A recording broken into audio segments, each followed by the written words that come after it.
very proud steam engine. He's the fastest engine on the island of Sodor. He loves speeding along his line with the wind blowing across his funnel. "You've broken the record again," said his driver. "I'm the fastest," boasted Gordon.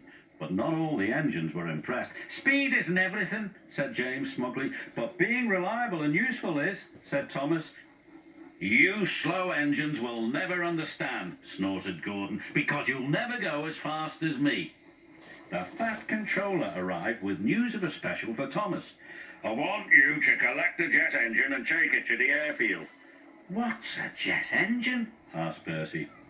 "A jet engine goes forward by pushing hot air out of its back," the Fat Controller said. "Just like when you blow up a balloon and let it go," added Thomas. "It's very fast."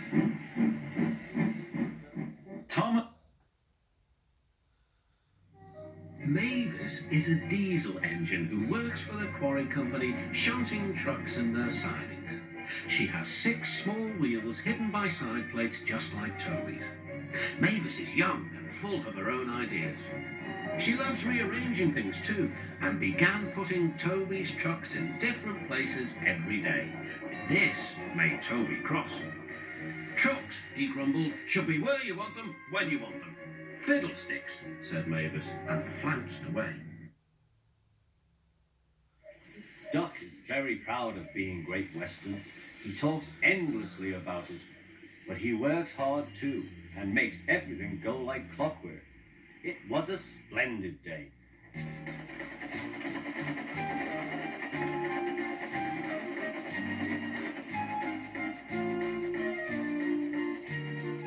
Trucks and coaches behaved well. The passengers even stopped grumbling. But the engines didn't like having to bustle about. "There are 2 ways of doing things," Duck told them. "The Great Western way or the wrong way. I'm Great Western and don't we know it?" Ray groaned. Diesel, the new engine, was sulking. The trucks would not stop singing rudely at him.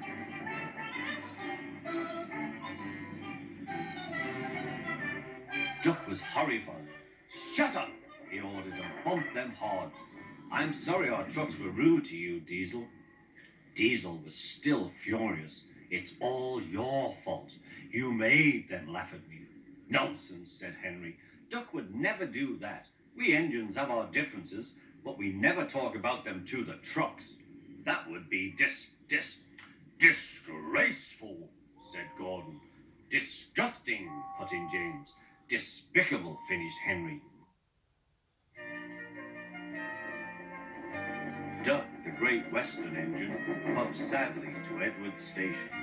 "It's not fair," he complained.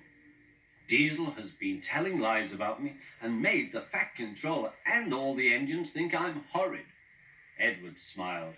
"I know you aren't, and so does the Fat Controller. You wait and see. Why don't you help me with these trucks?" Duck felt happier with Edward and set to work at once.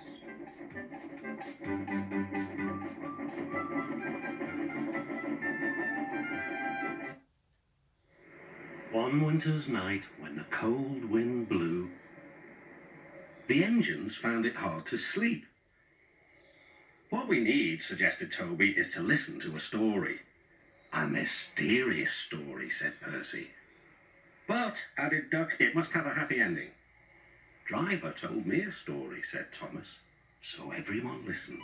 "Once upon a time," began Thomas, "there were 3 little engines who lived in their own little shed on their own little rail. Their names were Duke, Stuart, and Falcon.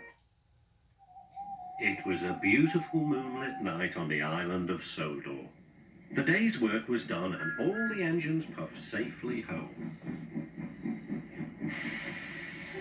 "Thomas," whispered Percy, "will you tell us the end of the story?" "You mean the one about Duke, the lost engine?" "Exactly," said Henry.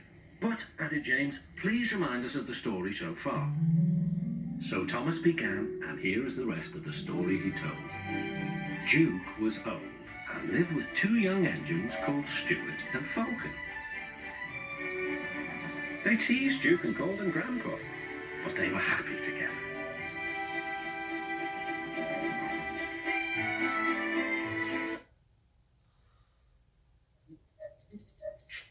Henry and Gordon were lonely when Thomas left the yard to run his branch line. They missed him very much. They had more work to do and had to fetch their own coaches. They didn't like that. James grumbled too. We get no rest, they all complained. But the coaches only laughed. You're lazy and slack, they answered. The engines on the island of Sodor love holiday time. Percy was taking some trucks to the docks. Terence the tractor was working in a field close to the line. Hello, Percy. Nice day for it, isn't it? Percy was confused. Nice day for what? Mrs. Kindly's daughter is getting married today. Oh, yes, of course, said Percy.